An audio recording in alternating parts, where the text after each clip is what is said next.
Hey everyone, today we're going to be replacing the lights behind the instrument cluster on the 85 Caprice. Okay, here we are, midway here. Steering column is dropped, wheel is off. We got the instrument cluster out, and I'm about to reach behind now and disconnect the speedometer cable and unscrew that small wiring harness, and we'll get this out. I wanted to take this opportunity to replace the light bulbs that are behind here. I noticed that since my last video on this, the high beam indicator lamp, this one was not working. So I figured, let me just replace these all now, put in good bulbs, because it'll be a while hopefully before I take this out again. I went ahead and bought a bunch of the Philips 168 longer life halogen bulbs. These are pretty much what I've had in here before. They last a really long time. Yes, I could have gone with the LED bulbs that will fit into these housings, but I just wasn't sure if they would be too bright relative to the originals, so I figured I'd stick with the old standards. To get these out, you just carefully turn the housing counterclockwise, maybe about 1/8 of a turn like that, and then you can pull out the bulb and the housing. These bulbs are basically pressed in to the housing and clipped in place like that. So swapping out the bulbs is very straightforward. Just pull out your old bulb and then put your new one in. I'll check each of these contacts first to make sure that inside there's no corrosion. I'm also going to be careful not to touch these bulbs with my hands. Gloved hand, make sure you don't have any grease or oils on your fingers. So with no corrosion here, I took this little pick and I just made sure that the contacts were bent in so that they have good contact with the bulb when I slide it into place.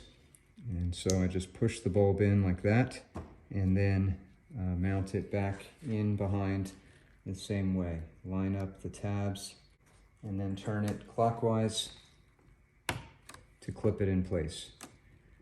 So you might see some areas where the contacts are just a little bit corroded.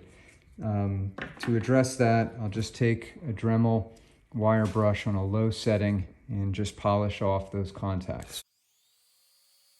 And that should be all it takes to ensure that those are no longer oxidized and should make good contact. If your contacts are a little bit pushed back, you can pull them forward too before you push this in and clip it into place. Okay, when you're all done, last one in, you should have replaced 15 bulbs. They're all the same. You can use the 168, like I said, the longer lasting, or the 194, which is the regular.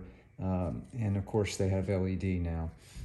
Okay, so instrument cluster is in just with the two bottom bolts. I did put one top screw in here temporarily just to hold it back.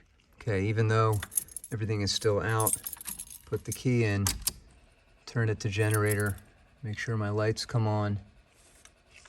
Okay, turn on my headlights and see I have all but one bulb there.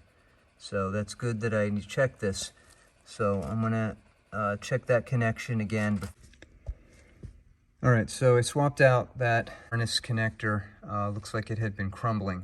Now we'll turn on the headlights and we can see now all 5 across the top are lit up.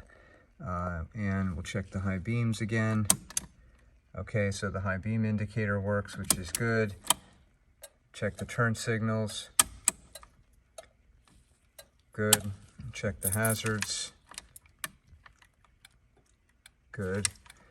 Okay. All right, here we are back in the garage.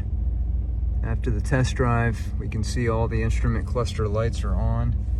Actually looks great. Let's take a look at some different angles here. Thanks very much for watching.